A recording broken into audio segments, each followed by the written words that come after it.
What if everything you'd saved for just disappeared? Not slowly, not a bad quarter. Gone. The bank closes, the currency collapses, the number in your account becomes meaningless. It sounds extreme, but it's happened. Argentina, 2001. Middle-class families watch their savings get frozen overnight. Zimbabwe, 2008. People were literal millionaires who couldn't afford bread. Venezuela, 2016. Engineers became street vendors because their salaries evaporated in real time. And here's the thing nobody talks about in those stories. Some people made it through, not just survived, rebuilt, faster than anyone expected, while others with the same bank accounts, the same jobs, the same savings rate, fell apart completely. The difference wasn't luck, it wasn't connections, it wasn't who had gold buried in the backyard. It was something nobody could take from them. Something that doesn't show up on a balance sheet. And by the end of this video, you're going to know exactly what that is, and whether you actually have it. The current moment. Right now, a lot of people are scared. And not in the vague background noise kind of way, in the checking their savings account at 2 a.m. kind of way. Inflation ate into purchasing power that took years to build. Interest rates climb so fast that people who bought homes in 2021 are now effectively trapped. The national debt in the US crossed $34 trillion.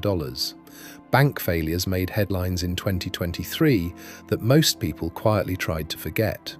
And depending on which economist you listen to, either everything's fine or we're sleepwalking towards something ugly. Here's what's true. Nobody knows exactly what's coming. Anyone who tells you they do is selling something. But here's also what's true. Financial collapses, real ones, not just recessions, don't destroy everyone equally.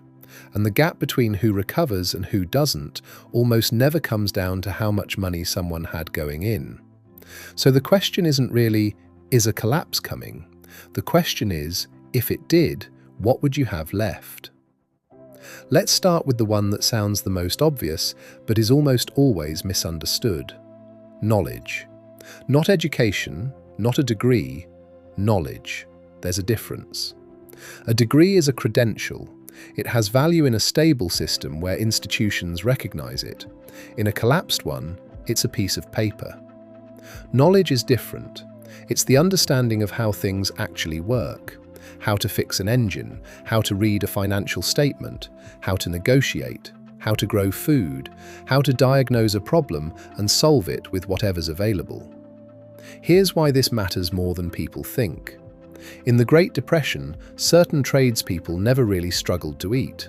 Plumbers, mechanics, tailors, people who could fix things. Because scarcity changes what people will pay for. When money is tight, people stop buying new things and start repairing old ones. The people who knew how to do that had something everyone needed. Now apply that to today. The most economically resilient people in the modern world aren't necessarily the richest.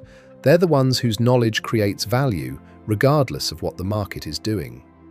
The developer who understands systems deeply enough to freelance anywhere in the world. The nurse whose skills are needed in a boom or a bust. The person who understands finance well enough to see through bad advice.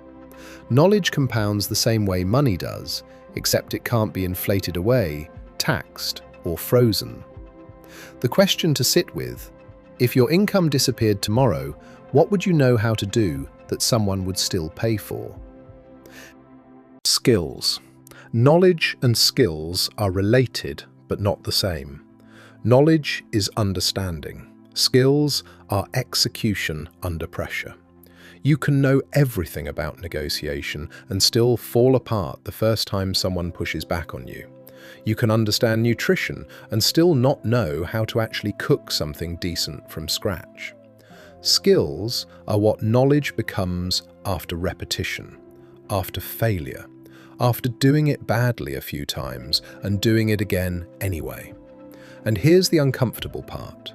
Most people in developed economies have been quietly de-skilled for decades.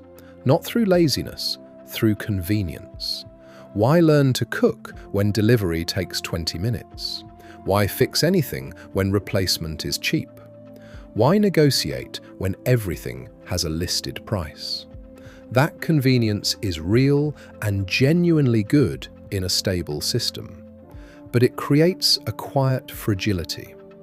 The people who came through economic collapses with the least disruption were almost always people with wide, practical skill sets.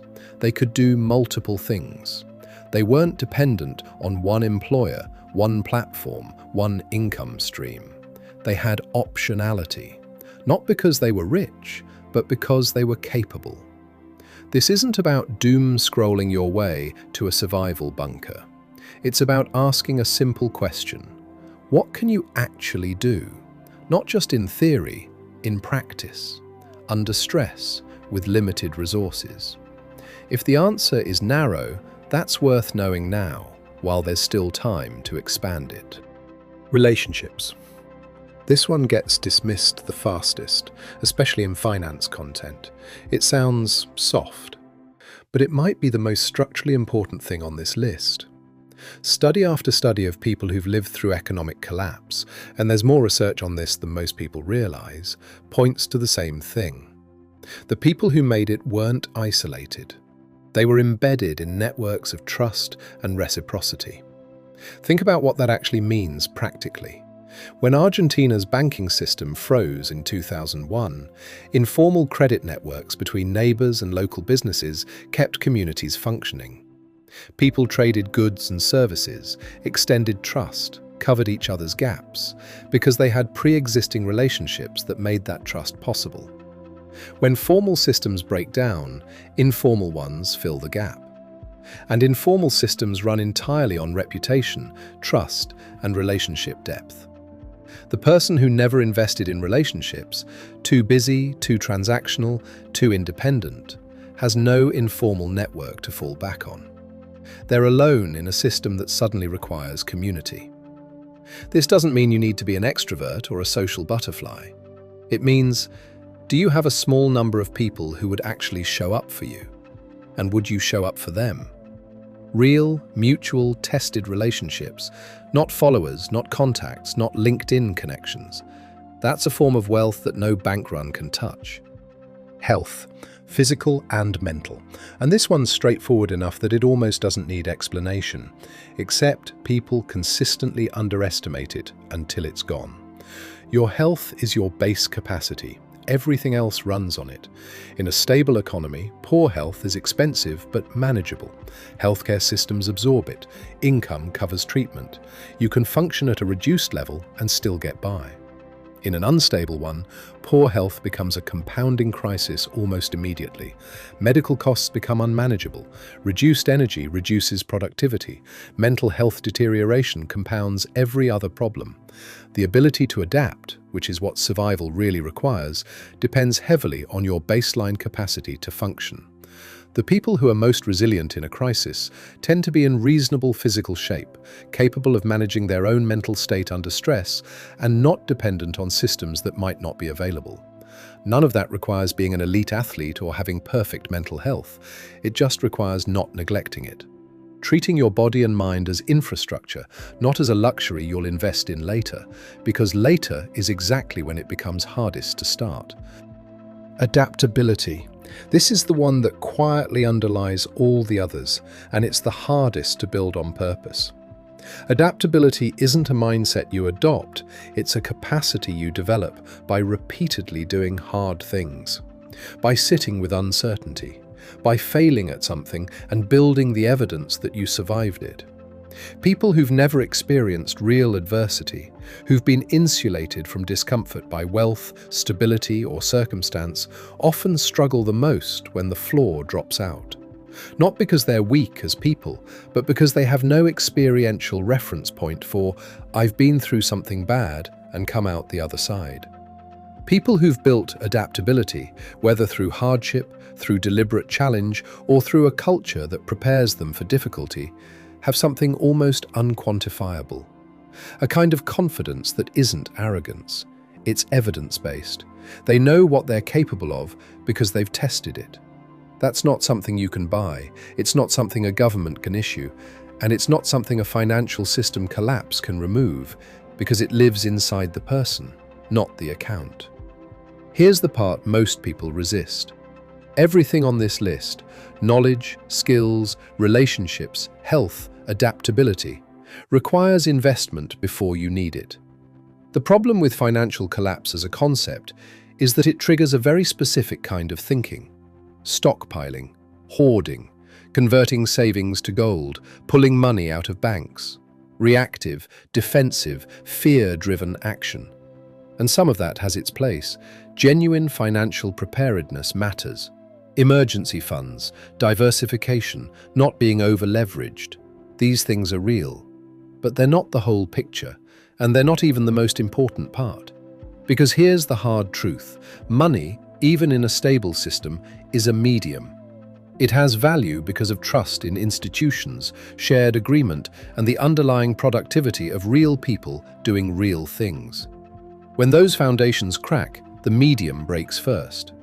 What doesn't break is the underlying capacity, the actual human ability to produce, to solve, to connect, to adapt.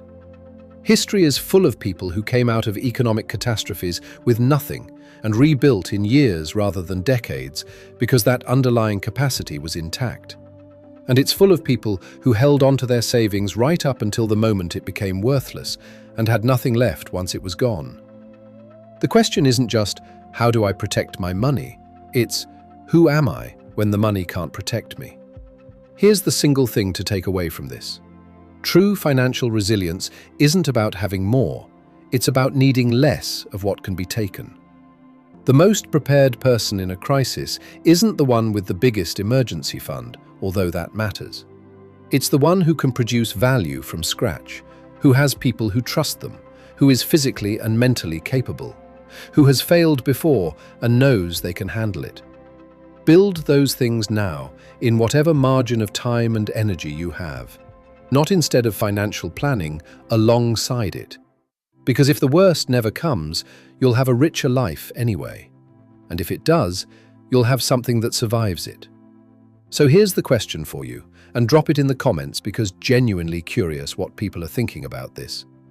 What's the one thing in your life right now that you'd consider truly untakeable? A skill, a relationship, a capacity.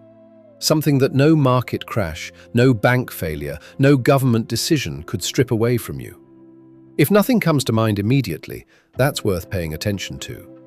And if this kind of content is useful to you, the stuff beneath the surface of personal finance, the questions most channels skip, subscribe.